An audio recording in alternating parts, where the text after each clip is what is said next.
Olá, meus amigos, meu nome é Eduardo. Nós vamos tratar sobre a ideia dos ínclines e a amizade, segundo C.S. Lewis. Por que é importante falar sobre amizade nesse vídeo? Vamos falar sobre amizade porque os ínclines eram nada mais do que um grupo de amigos que se reuniam informalmente em Oxford para tratar sobre temas de interesses em comum. Então é importante a gente ter noção do que é amizade e o que isso representa para os ínclines. É algo realmente muito importante para já iniciar aí os primeiros vídeos do nosso canal, os ínclines. Importante ressaltar que o C.S. Lewis ele escreveu um livro chamado Os Quatro Amores. Ele participou aí de uma série de gravações para a BBC de Londres e dessas gravações ele resolveu pegar, compilar e escrever aí um livro chamado Os Quatro Amores. Nesse livro Os Quatro Amores, o C.S. Lewis analisa os 4 tipos de amores, que é a afeição, que é o storge. Ele trata da amizade, que é a filia, o amor romântico, eros, e a caridade ou amor espiritual, chamada de ágape. Quando ele trata sobre esses 4 amores, ele faz várias distinções, conceitua um verdadeiro tratado aí, basicamente quase que filosófico sobre o tema. E disso nós podemos aprender muito sobre os ínclines, porque no capítulo específico sobre a amizade, o C.S. Lewis trata justamente sobre os vários aspectos do que constitui uma amizade e quais as utilidades de uma amizade, e cita exemplos utilizando aí os próprios ínclines. Então é muito importante conhecer as ideias do C.S. Lewis sobre os ínclines, e sobre o que seria a amizade, qual seria o real valor de uma amizade. E segundo C.S. Lewis, a amizade se diferencia muito em relação aos outros amores. A afeição implica algo psicológico, uma ligação entre várias pessoas. O amor romântico, uma relação entre homem e mulher, por exemplo. E a caridade, o amor espiritual, a relação do homem com Deus. Mas, segundo C.S. Lewis, a amizade ela é totalmente diferenciada dos outros tipos, salvo aí com uma certa semelhança à ágape. Segundo C.S. Lewis, a amizade ela é o menos natural dos amores. Ele é o menos instintivo, o menos biológico e o menos necessário. Ou seja, não há nada de visceral na amizade. Nada que acelere o batimento cardíaco e nos faça enrubescer ou empalidecer. Ou seja, a amizade não tem um atrativo maior. Você pode viver sem amizade. Pessoas durante toda a sua vida não têm amigos. O Lewis coloca até isso, que ao longo de toda a vida de várias pessoas pode ser que ela nunca teve amigos e não sabendo aí o real valor de uma amizade. E é muito interessante como ele analisa a amizade em seus vários enfoques para demonstrar o que seria uma amizade verdadeira. Segundo estudos de pesquisas aí de antropologia e psicologia, especialmente analisando a amizade sobre um aspecto dos adultos, visa e objetiva aí mostrar que a amizade é algo realmente importante para a qualidade de vida do indivíduo. Ela produz aí uma série de possibilidades, não só em relação a profissionais, mas também em relação a aspectos psicológicos e sociais daquele indivíduo. Então, cientificamente já se verifica que a amizade tem um grau de importância muito interessante para quem tem amigos verdadeiros. Certamente que ao escrever esse tratado sobre a amizade, como eu já disse, o C.S. Lewis observou tudo aquilo que ele via colhendo com os ínclines. E por isso é importante sabermos muito sobre esse tratado aí do C.S. Lewis. Como é que surgiu a amizade? Segundo o C.S. Lewis, a amizade surge logo nos primórdios da humanidade. Logo quando os primeiros homens pré-históricos saíam para caçar e tinham ali suas atividades em comum. E disso eles tinham seus primeiros diálogos sobre como deveria caçar aquele animal determinado, qual os melhores meios para conseguir isso. Alguns, quando tinham uma grande caça, contavam suas histórias para os amigos se entreterem. E dessas relações é que surgiram também os primeiros contos e aí as primeiras mitologias e tudo mais.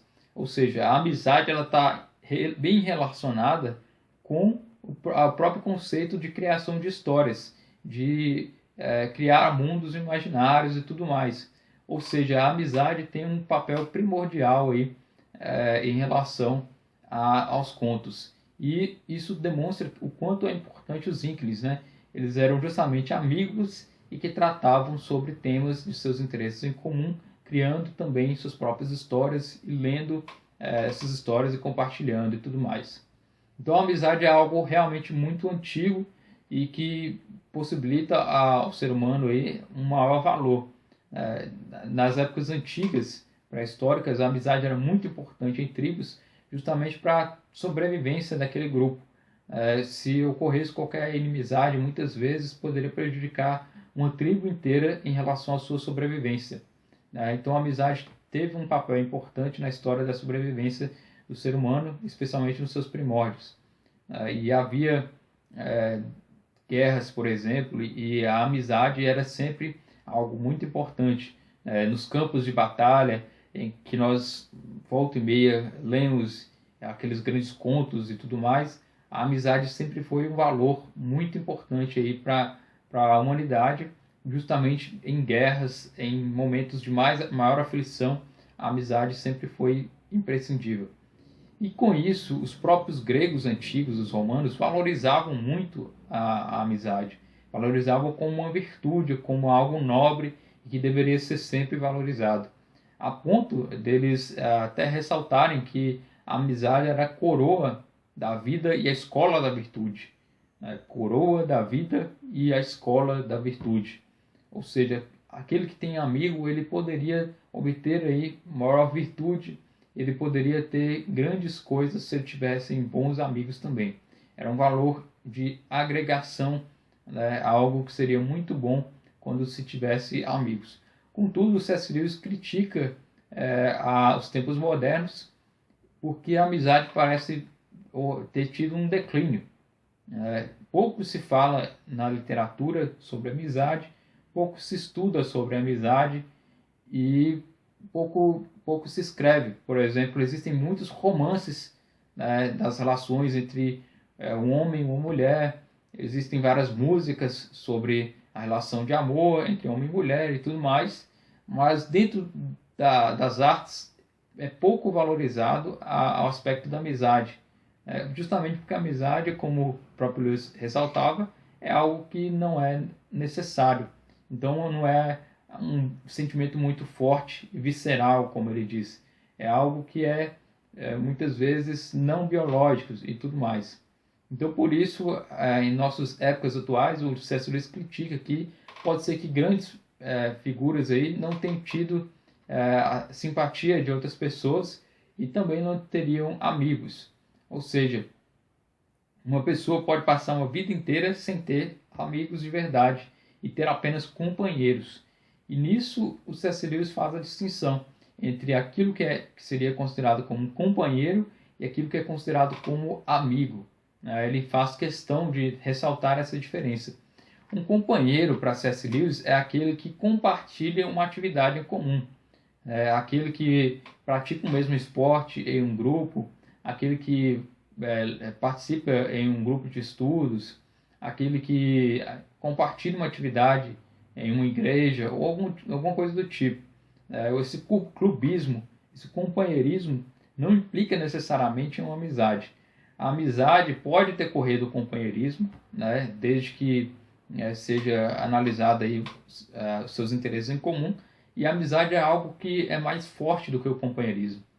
Ao longo da vida nós podemos ter companheiros que trabalham na mesma localidade que a gente, nós podemos ter companheiros que frequentam os mesmos lugares e que você conversa e tudo mais, mas esses não são seus amigos. Seus amigos são aqueles que têm uma proximidade maior e especialmente aquele que tem um interesse em comum. Então, segundo C.S. Lewis, para se ter um amigo é necessário se ter um interesse em comum. E a partir desse interesse é que a amizade circula. E nisso ele coloca, por exemplo, a frase, né, o que você também pensei que eu fosse o único. Ou seja, quando há essa descoberta do interesse em comum, essa admiração, esse espanto, que surge a amizade.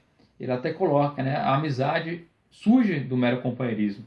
Quando dois ou mais dos companheiros descobrem que têm em comum alguma percepção ou interesse, ou mesmo os gostos que os demais não partilham, e que até aquele momento cada um acreditava ser o seu tesouro ou fardo especial. A expressão típica de um começo de amizade seria algo como: o que? Você também? Pensei que eu fosse o único. Então nisso C.S. Lewis coloca que a amizade tem um interesse em comum que outras pessoas normalmente não teriam. Isso aconteceu com os Inklings. Eles gostavam de literatura inglesa em relação especialmente à literatura antiga, né? Beowulf, por exemplo, a literatura medieval, as linguísticas, né? Anglo-saxão, inglês da Idade Média e tudo mais, e mitologia nórdica, tratar sobre vários aspectos relacionados à mitologia, contos de fadas, tratar sobre escritores como Chesterton, George MacDonald, William Morris e outros, era um interesse em comum dos Inklings. E além de tudo isso, eles tinham interesse em escrever coisas, escrever poesias, escrever livros e compartilhar ali naquele ciclo, de forma descontraída. Havia o grande interesse pela bebida também. Muitos deles fumavam cachimbos, bem ao estilo parecido com os hobbits, né? Enfim, os Inklings tinham vários interesses em comum e eles se reuniam de uma forma descontraída em pubs, como aí, o pub The Eagle and Child, a águia e a criança, que era um pub onde eles se reuniam para conversar e se descontrair, ou então na casa do C.S. Lewis. Então eram encontros que eles faziam às terças e quinta-feiras também, para debater e tratar sobre os temas que eles tinham em comum, ou seja, o interesse em comum era o que ligava todos eles, muito embora cada um deles fossem indivíduos diferentes, cada um tivesse as suas próprias diferenças. Então a amizade era sobre um interesse em comum. Como eu já ressaltei, toda amizade precisa ser sobre alguma coisa, mesmo que apenas um interesse por dominó ou ratinhos brancos. Quem não tem nada não pode compartilhar nada. Quem não está indo para lugar nenhum não pode ter companheiro de viagem. Então C.S. Lewis coloca aqui, né, que é necessário ter um mínimo de interesse em comum. Por exemplo, dominó, um ratinho branco, um mínimo de interesse em comum para se estabelecer uma amizade. E a partir desse interesse é que surgem os outros assuntos, surgem as outras conversas e tudo mais. Mas sempre há essa necessidade do interesse em comum. A maioria dos Inklings, eles pertenciam às mesmas gerações, à mesma geração, e portanto eles nasceram basicamente quase na mesma época, ou seja, no final do século XIX e no início do século XX. Então eles tiveram contato com obras de autores, como eu já ressaltei, em comum: George MacDonald, William Morris, Chesterton. E eles também eram admiradores aí da mitologia antiga, da mitologia nórdica e tudo mais. Então esse era o grande interesse em comum aí dos Inklings. Interessante ressaltar que a amizade, além de conter aí o interesse em comum, ela não se limita em quantidade. Ou seja, quanto mais amigos você fizer, desde que observada a qualidade, melhor vai ser aquela amizade. Ou seja, a amizade ela não vem diminuir, ela vem agregar quanto mais pessoas tiver. E segundo o próprio Lewis, tem a expressão do Dante, né, que diz que dividir não é diminuir. E, portanto, se usa a expressão do Dante, né? Aí vem aquele que vem ampliar o nosso amor. Ou seja, quando duas pessoas são amigas e conversam entre si, e outra pessoa vem, e essa pessoa também tem os mesmos interesses e passa a ser também um amigo, surge então uma nova relação, e essa terceira pessoa agrega mais valor à amizade. Ou seja, traz maiores coisas, traz mais coisas para essa amizade, portanto ela se torna de maior qualidade. É diferente das outras relações, como o Eros, por exemplo, que muitas vezes pressupõe a relação entre um homem e uma mulher apenas, a relação de dois. Então o C.S. Lewis coloca, enquanto que no Eros há essa relação de um homem à frente da mulher, um em frente ao outro, na amizade as pessoas estão lado a lado, Ou seja, você pode ter tanto uma pessoa do seu lado direito quanto do lado esquerdo, e isso vai ser agregado à relação da amizade. Então, bem interessante isso. E o C.S. Lewis coloca no livro como exemplo a sua relação com Charles Williams, né, que foi um íncline, e com Tolkien, né, os três grandes ínclines. Né? E nesse ensaio, o Lewis coloca o seguinte: em cada um de meus amigos existe algo que apenas outro amigo é capaz de trazer à tona plenamente. Eu, sozinho, não sou capaz o bastante para pôr uma pessoa inteira em atividade. Preciso de outras luzes além da minha para revelar todas as suas facetas. Agora que Charles morreu, nunca mais verei a relação de Ronald a uma determinada brincadeira de Charles. Em vez de ter mais Ronald, de ter o só para mim, agora que Charles se foi, eu passo a ter menos de Ronald. Por isso, a amizade é o menos ciumento dos amores. Dois amigos adoram quando se juntam a um quarto, desde que o recém-chegado esteja qualificado para tornar-se um amigo de verdade. Então, se essa nova pessoa chega e ela tem os mesmos interesses e tem a mesma qualidade, pode-se dizer assim, para fazer parte daquele grupo, ela vem somar, vem ampliar essa amizade. Justamente esse valor aí de agregação da amizade. Muito interessante nesse aspecto que o C.S. Lewis coloca. Então a amizade tem um interesse em comum e ela não se limita em quantidade, apenas em qualidade. Né? A amizade ela não visa uma sobrevivência. A amizade ela não pressupõe sobrevivência. Como assim? Quando a amizade ela produz frutos para a comunidade. Ela não visa necessariamente a sua sobrevivência. Logicamente que foi muito importante nos primórdios da humanidade as amizades. Existiam as grandes batalhas e os amigos entre si eram muito importantes para a sobrevivência e tudo mais. Contudo, a amizade ela tem mais um valor de civilização do que um valor de sobrevivência. A amizade ela visa agregar mais aqueles indivíduos que têm amigos e não apenas visar a sua sobrevivência. Caso contrário, seria um outro valor, um valor de ajuda, um valor de filantropia e não uma amizade. O C.S. Lewis ele coloca que esse valor de civilização da amizade surge de forma despretensiosa.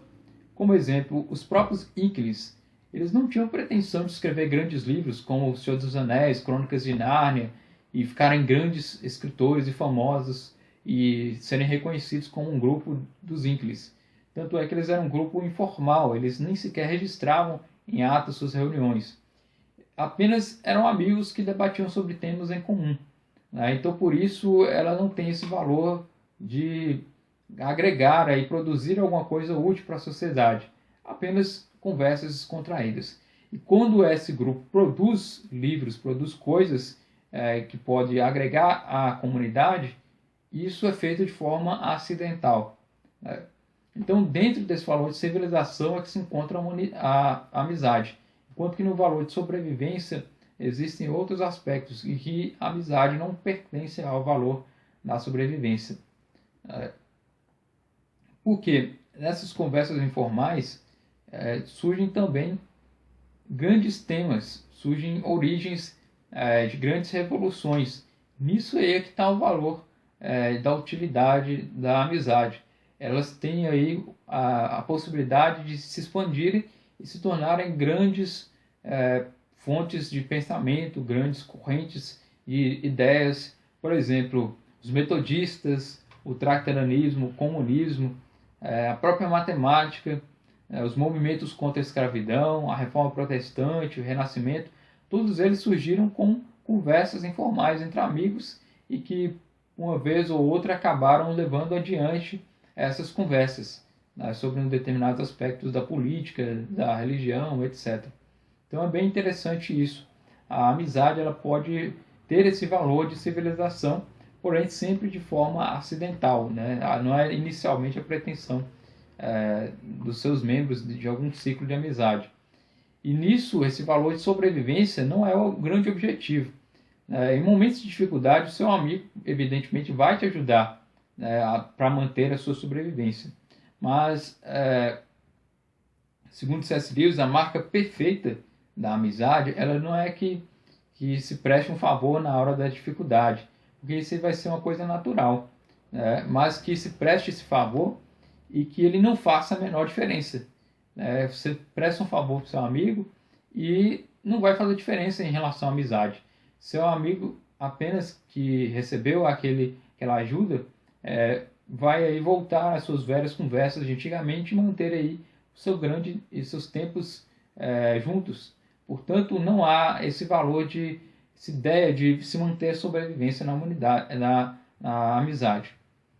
Em tempos de dificuldade, o amigo ele pode ser de um valor extremo, como eu ressaltei. Como exemplo, temos o próprio livro dos Seus Anéis. O Sam, ele é um amigo do Frodo e ele está disposto a ajudar o Frodo desde quando ele saiu do condado até a Montanha da Perdição, estando sempre lado a lado dele.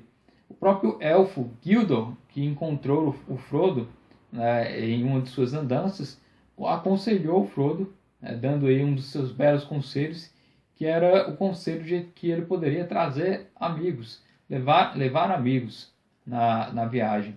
E, portanto, demonstrando aí que existe um grande valor em relação à amizade nos Seus Anéis.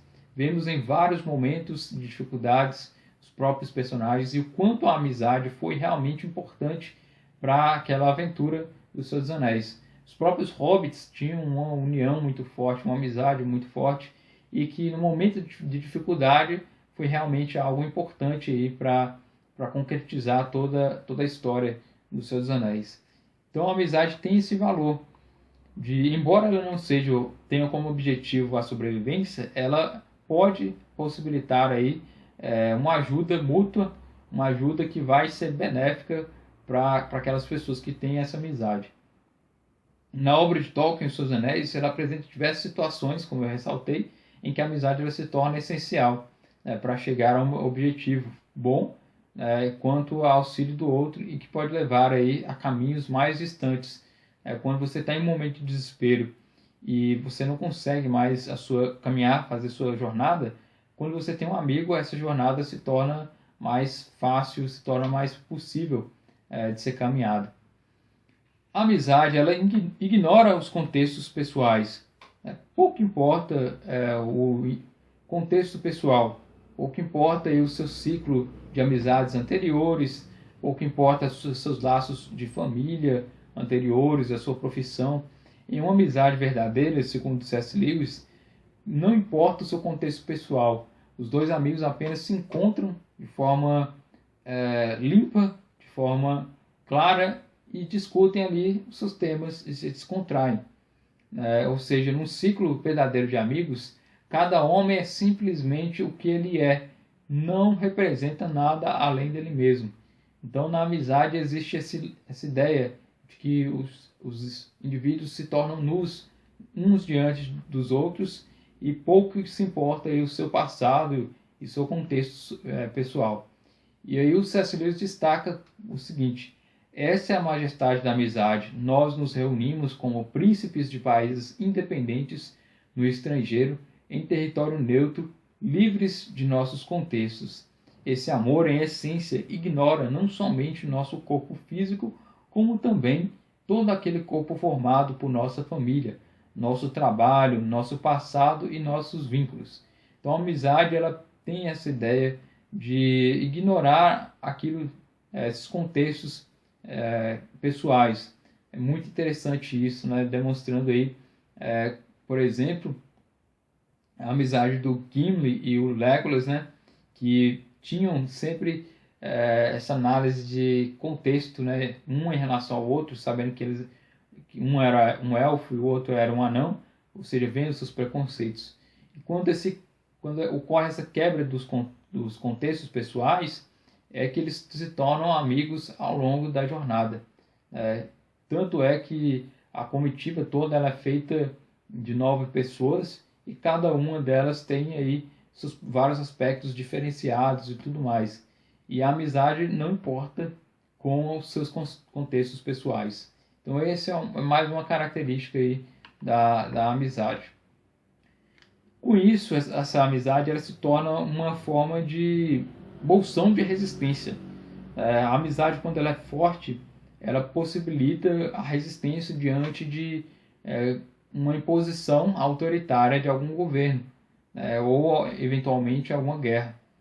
Toda amizade ela pode gerar uma revolução, e é por isso que o Estado, em geral, o Estado autoritário, ele é contrário à ideia das amizades, à ideia da associação, e é por isso que nós vemos que logo de início todas as ditaduras já começam a proibir a agregação, a associação, justamente temendo que essa ideia de amizade, dos laços fortes dos indivíduos, podem prejudicar aí qualquer governo que venha a impor sobre seus cidadãos algum tipo de autoridade. Então, toda amizade real, segundo C.S. Lewis, é uma espécie de secessão ou mesmo de rebelião. É um grupo de amigos que pode tanto disseminar ideias, criar novas correntes de pensamentos, como pode também resistir com mais facilidade à imposição de ideias que sejam contrárias às próprias ideias daqueles membros daquele grupo. E isso ocorre muito em relação aos Winkles, que debatiam sobre vários temas teológicos, sobre vários temas que eram recorrentes em sua época, e que desse laço eles resistiam aos pensamentos e ideias que eles discordavam. É muito interessante essa ideia, Então, segundo o C.S. Lewis, a amizade ela é até mesmo angélica, por assim dizer. Mas o homem ele precisa ser triplamente protegido pela humildade para comer o pão dos anjos sem risco. O que Lewis quis dizer com isso? Deve existir a humildade entre os amigos. Sem uma humildade individual, a amizade vai ser desvirtuada. Vou dar um exemplo. Você tem vários amigos que são muito inteligentes e você está ali para aprender com eles. Então é um compartilhamento de ideias. Você traz as suas ideias, enquanto que seus amigos também devolvem as próprias ideias deles. E disso há uma troca de relação, de interesses e tudo mais. Quando há essa humildade individual, nós percebemos aí o valor daquele outro indivíduo que se tornou nosso amigo. Ele se torna parte dessa relação e, portanto, nós podemos aprender com ele. Existe sempre essa ideia da humildade. Agora, quando ocorre um orgulho corporativo, por assim dizer, você se torna membro de um grupo e, portanto, você passa a ter um certo orgulho de ser parte daquele grupo. E ocorre o que o Lewis coloca e chama de snobismo, que é quando o indivíduo participa de um grupo determinado, sente orgulho daquele grupo e ele acaba desprezando, desmerecendo todos aqueles que não fazem parte desse grupo. Então o Lewis coloca como algo perigoso, que tem que se tomar cuidado para que não ocorra o snobismo. Muitos membros ali dos Winkles, o C.S. Lewis enxergava uma certa possibilidade de ter esse snobismo, de ter o orgulho de participar daquele grupo de renomados escritores e desmerecer aqueles outros que não participavam aí do grupo.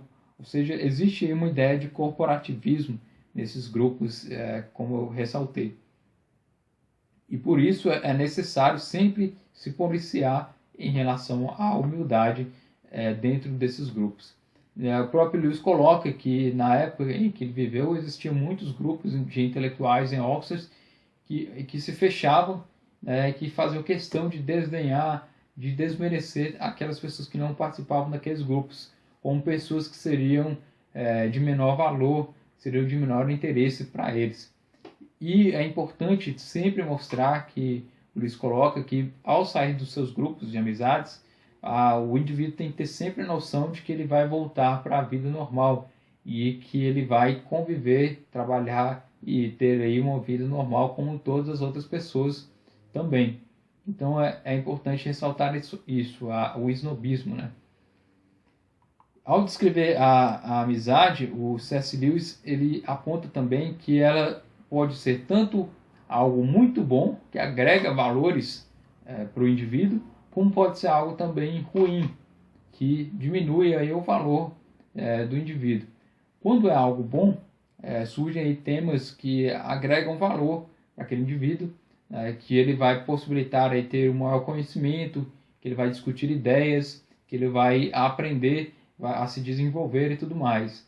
Nesse exemplo, podemos colocar aí, por exemplo, a própria conversão do cristianismo de C.S. Lewis, né, que ele era um deísta, e com os diálogos, com a conversa que ele teve com Tolkien e com o Hugo Dyson, também com Owen Barfield, ele pôde aí se converter ao cristianismo, e a partir disso ele se tornou um grande apologista cristão. Conversas informais entre amigos, ele conseguiu agregar mais valores para ele e conseguiu se desenvolver também como pessoa. Enquanto que a amizade pode ter algo muito bom, ela também pode ter algo muito ruim. Se você se associar com outras pessoas que tenham ideias que sejam malignas. Por exemplo, se associar a um bando, a uma quadrilha, a uma máfia. Existe amizade entre aqueles indivíduos, porém os interesses, a forma de viver é algo que seria considerado por Lewis maligno. Portanto, a amizade tem essa dupla possibilidade. Tanto pode ser algo muito agregador e desenvolver a amizade, desenvolver o indivíduo, desenvolver o outro indivíduo, quanto pode ser algo ruim, tanto para o próprio indivíduo quanto para a sociedade. O Lewis também, em alguns trechos, destaca a ideia da intervenção das mulheres nos grupos de amigos masculinos.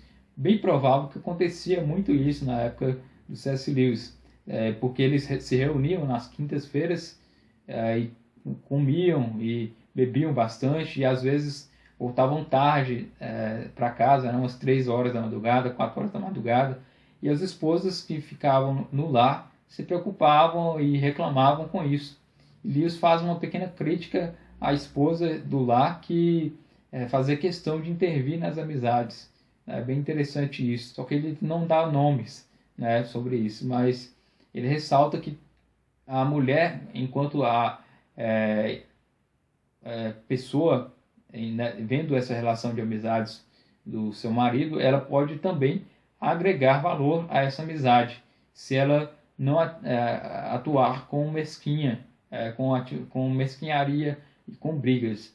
Ele ressalta até que muitas mulheres da época brigavam com as esposas dos maridos de propósito para que esses maridos se indispusessem com seus amigos e, portanto, não participassem mais das reuniões e tudo mais. Então ele faz essa pequena crítica às mulheres da época. O Lewis vivia nesse contexto, os grupos eram uma época, um contexto masculino. Existiam poucas mulheres ainda na Universidade de Oxford, e as que estudavam e que participavam daquele contexto acadêmico, a grande maioria eram feitas de homens, e essas reuniões tratavam sobre temas de interesse em comum, que normalmente as mulheres da época não se interessavam. Então, portanto, o Lewis faz essa distinção. Evidentemente, ele mostra que as mulheres tinham também seus próprios laços de amizades e aponta também aquilo que elas tinham como amigas, como interesses em comum também. E ela até ressalta as mulheres que seriam agregadoras, que poderiam participar também dos grupos masculinos. E aí ele parece mostrar um pouco sobre a sua própria esposa, que tinha um alto nível de intelectualidade, que tinha a capacidade de discutir as mesmas ideias e que gostava, esse é o grande ponto da amizade, que gostava dos mesmos temas que os próprios ímpares. Existia também a Dorothy Steyer, que era uma escritora que, embora ela não seja considerada uma íncline propriamente, porque ela não participava das reuniões, mas ela tinha um forte laço de amizade com os membros e também publicou alguns textos e alguns membros liam seus textos também. Então, dentro do próprio contexto da época, existia esses laços de amizades entre os homens, Por isso, o grupo dos ímpares não contempla mulheres, justamente porque não tinha, dentro daquele contexto, mulheres suficientemente que gostassem dos mesmos temas e que também fossem universitárias. A maior abertura universitária para as mulheres veio com as reivindicações dos primeiros movimentos feministas em relação ao ingresso das mulheres em universidades e também a própria ascensão das mulheres enquanto pessoas dentro do contexto da sociedade. Então, isso demonstra que os Inklings, embora fossem um grupo de homens, eles não discriminavam as mulheres para a participação daquele grupo. Simplesmente ocorria um contexto social da época que não tinha a possibilidade de ter ingresso das mulheres naquele grupo pelo próprio requisito de temas em comum e tudo mais, que o Lewis coloca aí como a grande chave para a amizade. Tem que existir um interesse em comum. Tendo esse interesse em comum é que a amizade se fecha. Então a amizade, ela não visa os seus contextos pessoais, ela pouco importa se você tem um passado, alguma coisa, o que importa é seu interesse. A amizade não visa sobrevivência e ela visa apenas o compartilhamento, o agregamento de valores. E o Lewis coloca uma descrição muito interessante sobre a amizade, que eu vou ler para vocês, que resume bastante aí a ideia dos Inklings. Nesse texto, esse pequeno parágrafo, Lewis diz o seguinte: numa amizade perfeita, esse amor apreciativo é muitas vezes, na minha opinião, tão grande e tão solidariamente alicerçado que cada membro do ciclo se sente em seu íntimo humilde diante dos demais. Às vezes ele se pergunta o que está fazendo ali, entre pessoas melhores que ele. Estar na companhia deles é uma sorte que não merece, especialmente quando o grupo inteiro está junto, com cada um despertando tudo o que há de melhor, de mais sábio ou de mais engraçado em todos os outros. São aquelas reuniões especiais, quando 4 ou 5 de nós reunimos na estalagem, depois de um dia cansativo, quando calçamos nossas pantufas e estendemos os pés na direção do fogo, cada um com sua bebida no braço da poltrona, quando o mundo inteiro e algo além do mundo se abre para nossas mentes e enquanto conversamos, e quando ninguém tem nada para exigir ou cobrar de ninguém, mas estamos todos livres e iguais, como se tivéssemos nos conhecido há uma hora, e ao mesmo tempo uma afeição amadurecida pelos anos nos envolve. É o melhor presente que a vida natural, tem para nos dar. Quem poderia merecê-lo? Então, segundo o próprio Lewis, a amizade tem um valor grandioso, um valor natural, um valor indispensável para a evolução do indivíduo, para a evolução da sociedade. Eu agradeço a sua visita em nosso vídeo e nosso canal. Espero que você continue acompanhando os próximos vídeos. Vamos tratar sobre vários temas relacionados aos Inklings. E muito obrigado por sua atenção e até